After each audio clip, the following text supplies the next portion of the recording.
You've seen the ads, slick, dramatic, and always promising the ultimate solution for any disaster. Every scroll on your phone or click on your computer seems to bring up another must-have piece of survival gear, each one more high-tech and essential-sounding than the last. The marketing is relentless, and it's easy to get swept up in the excitement.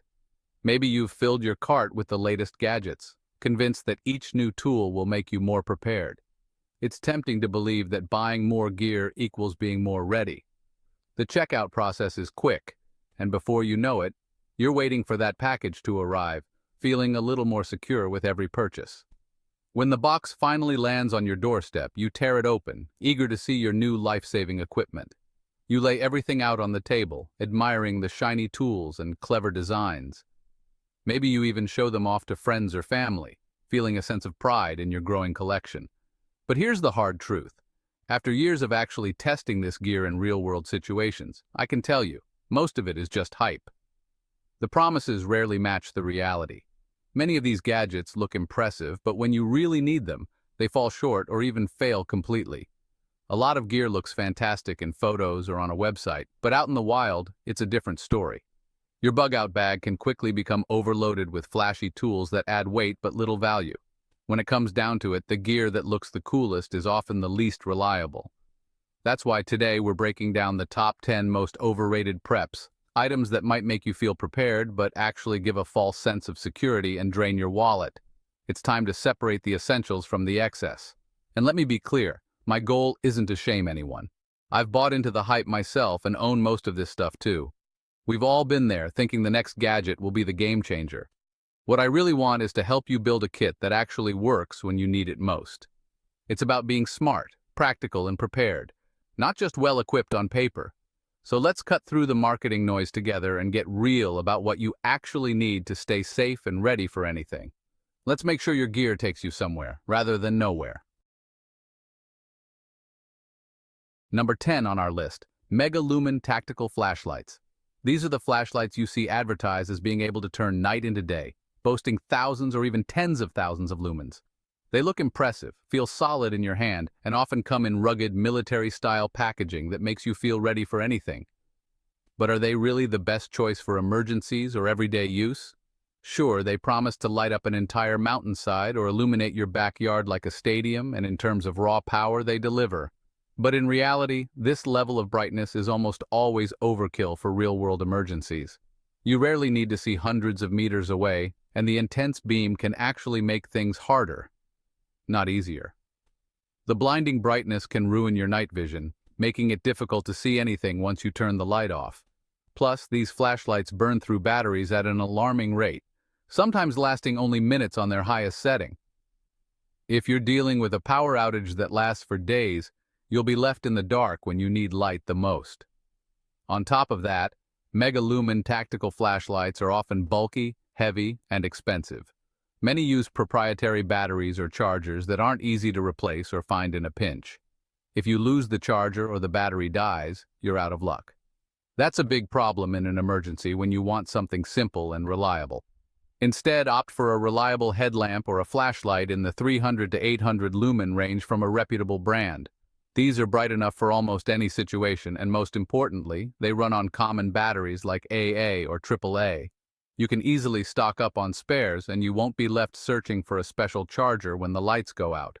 By choosing a practical flashlight, you'll save money, enjoy much longer battery life, and have a tool that actually works when you need it most. You'll also avoid the frustration of dealing with dead batteries or complicated charging systems. Remember, the main purpose of a flashlight is to help you see in the dark, not to impress your friends or light up the entire neighborhood. A dependable, easy-to-use light is far more valuable than a flashy gadget that sits unused. So skip the so-called portable sun and go for something practical. Choose a flashlight that fits your needs, is easy to power, and won't let you down when it matters. Let the mega-lumen beast stay on the shelf, collecting dust. When it comes to emergencies, practicality always wins.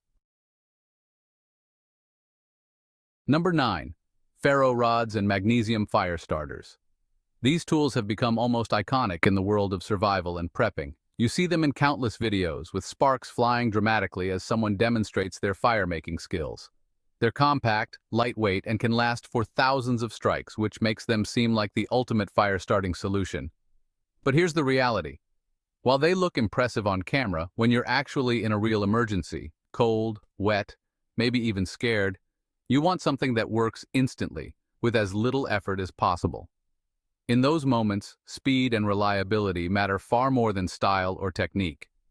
Using a ferro rod isn't as easy as it looks. It takes real skill, practice, and most importantly, dry tinder. If your hands are numb from the cold or everything around you is soaked, getting a spark to catch can feel nearly impossible. The frustration can quickly turn into a dangerous situation if you can't get warm fast. That's why in most real-world situations you'll instinctively reach for a lighter or matches. They're simple, familiar, and work with just a flick or a strike. No special skills required. Always keep a few Bic lighters and some stormproof matches in your kit. They're inexpensive, reliable, and can be used even in windy or damp conditions. Having several backups ensures you're never caught off guard. Ferro rods are still valuable, but think of them as your backup plan or a way to practice your bushcraft skills. They're great for honing your technique or impressing friends around the campfire, but they shouldn't be your first line of defense when it comes to fire starting. Save the bushcraft and ferro rod challenges for camping trips or outdoor adventures when you have time to experiment and learn. In a true emergency, you want to keep things as simple and stress-free as possible. When it comes to survival, simplicity wins every time. The fewer steps and variables, the better your chances of success. So stock up on lighters and matches. Keep them in your emergency kits, your car, your backpack, anywhere you might need to start a fire quickly. Your future self will thank you for making fire starting easy, fast, and stress-free when it matters most. Number 8. Multifunction survival axes. They promise to do it all: chop, hammer, pry, and more. But in reality, they're heavy, awkward, and bad at every job. The axe is poorly balanced, the hammer is weak, and the pry bar is useless. You're paying a premium for a tool that's a jack of all trades, master of none. Instead, get a quality hatchet for wood and a separate crowbar for prying. Dedicated tools work better, are safer, and often cost less. Don't fall for the one tool to rule them all fantasy. Buy what you'll actually use. Number 7. Hand crank radios. They sound great. Radio, flashlight, and charger in one, powered by your own effort. But the reality? Cranking for minutes gives you just a few moments of radio or a tiny phone charge. The flashlight is weak, the radio reception is poor, and the build quality is flimsy. The solar panels are too small to be useful. Instead, get a battery-powered radio and a separate power bank with a real solar panel. Modular gear is more reliable and easier to use. Don't waste energy on a crank that barely works. Invest in quality, separate tools. Number 6. Write in the Rain notebooks. They're tough and waterproof, but expensive and rarely necessary for most people. Unless you're taking notes in a downpour, a regular notebook in a Ziploc bag works just as well. Save your money for more critical supplies. Most emergencies don't require writing in the rain. Use cheap notebooks, keep them dry, and spend the savings on food, water, or first aid. Write in the rain is great for pros, but overkill for most preppers. Practical beats tactical. Number 5. Giant Rambo-style knives. They look awesome, but they're heavy, awkward, and overkill for real tasks. Most survival jobs, cutting cord, food prep, carving, are easier with a smaller, lighter knife. Sawbacks and other features are usually useless. Carrying a huge knife also makes you stand out, which is the opposite of what you want in a crisis. Go for a simple, high-quality fixed blade in the 3.5-5-inch range. It'll handle tough jobs and fine work alike. Leave the movie knives for your collection. Choose function over fantasy. A good knife is about utility, not intimidation. Number 4. Multifunction survival shovels. They claim to dig, chop, saw, and more, but their screw-together design is weak and prone to breaking. The metal is thin, the handle wobbles, and they fail under real pressure. If you actually need a shovel, like digging out a stuck car, you want something reliable. Get a military-style folding e-tool or a sturdy hardware store spade. They're built to last and won't let you down. Don't trust your safety to a gimmick. Real tools matter when it counts. Skip the Swiss Army shovels.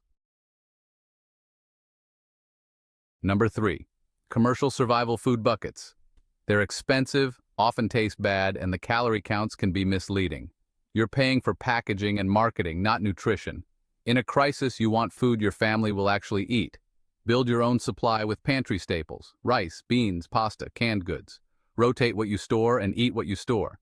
It's cheaper, healthier, and more comforting in tough times. Don't rely on buckets you've never tasted. Number 2. Multifunction survival paracord.